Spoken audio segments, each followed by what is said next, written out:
Although slapping is becoming really popular in hockey these days, hitting the ball is still one of the core skills of the game of hockey. When you think about it, it's quite simple that hockey is a game where we need to score goals. So being able to hit the ball quickly, accurately and powerfully is very important for your goal scoring. But also these days for defenders, they're being asked to get forward, engage attackers more, and then very quickly transition into a hit to pick up a striker at the top of the circle. So it's very important regardless of where you're playing on the field. So when we're trying to hit the ball, there are obviously a couple of things that we're trying to achieve. It's pretty obvious that we want to get power and accuracy, but we also need to be able to hit the ball flat to make sure that our teammates got the best opportunity to pick it up. And secondly, we also need to be able to hit the ball quickly. And by that I mean we need to transition from the carry position into a hit very, very quickly. So I guess that gives you a few pointers about what to think about, and that points to the technique that we need to think about when we practice hitting as well. So the first place to start is the grip on the stick. So I know it sounds like an obvious thing, but most players, or most people who don't hit the ball well, I can guarantee you it's probably because they haven't got the correct grip on the stick. So we're looking to grip the stick, up high. You can see that there's a long handle grip, there's a short handle grip. Both are fine, and you'd use them at different times in the game. But then you want to have the V between your thumb and your forefinger on both hands pointing down the edge of the stick.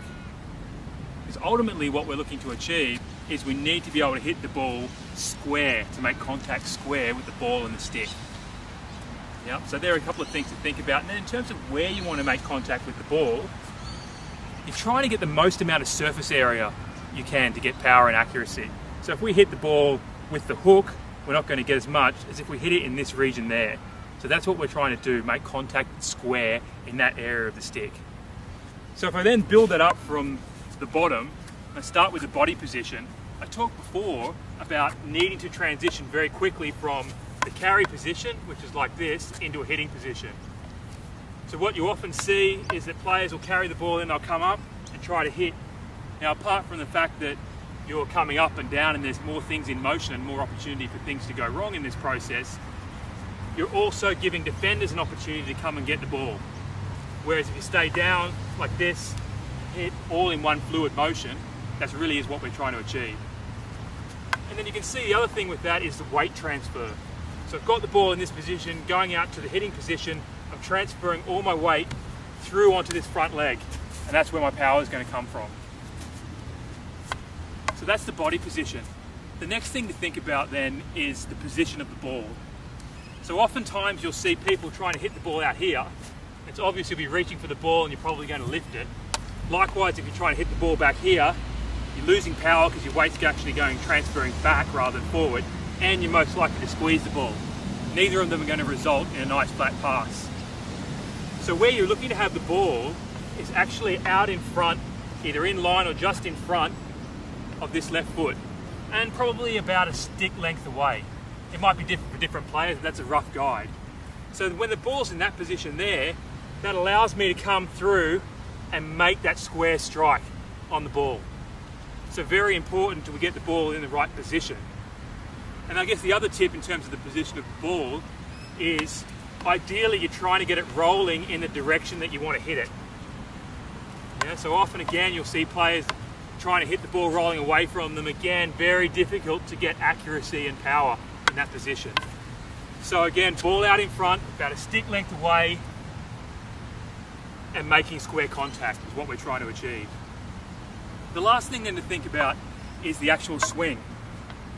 So when we're in this position nice and low with the ball out here, again we're trying to make square contact with this part of the stick. So what people are being taught these days at the high level is more of a baseball type swing, coming around and collecting the ball in that position square. It's still, you still see some people with a more traditional swing, and you can try both of them. But basically, that's going to give this sort of rounded swing, staying nice and low, is going to give you the most opportunity to make good contact, which obviously is going to give you the best opportunity to get the power and the accuracy and the flat pass that you're looking for. So then if I continue that through, I'm really looking at this foot, not being square, being pointed out somewhere in the direction of where I want to hit the ball, maybe on a 45-degree angle. And that just allows me then when I make contact and have my shoulder pointing where I want to hit the ball, to rotate my hips through. You know, if I'm too square like this, it's very difficult for me to get the rotation. Whereas if I just open myself up a little bit, I get the rotation going through and my shoulders and my hips end up in the direction that I want to hit the ball. So there are a couple of things to think about. Staying nice and low in this position here, having the ball a stick length and out in front of your left foot, and then that rounded swing, the shoulder pointing in the direction you want it to go, and the hips and the shoulders opening up, pointing to where you want the ball to go as well. So if I just do a couple of examples, just to show you, we're starting the ball here, getting out, hitting the ball nice and flat. One more, staying nice and low, one fluid motion, getting the ball out in front, and that rounded swing.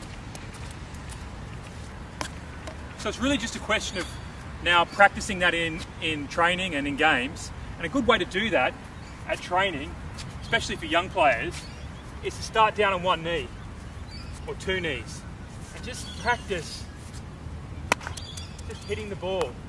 It's really just going to get them in the habit of using this more rounded flat swing and hitting the ball in this part of the stick rather than collecting too much of the hook. Then you can start to graduate to one knee.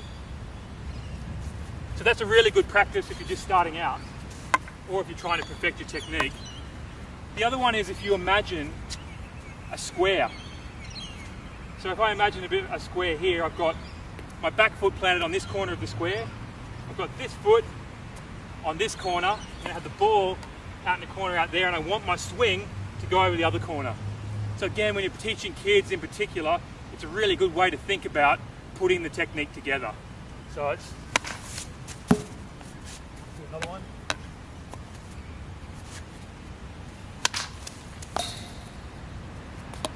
So there you have it. Like any skill, really the key to it and perfecting it is to practice it many times at training, use it in games, but most importantly, have fun and enjoy your hockey.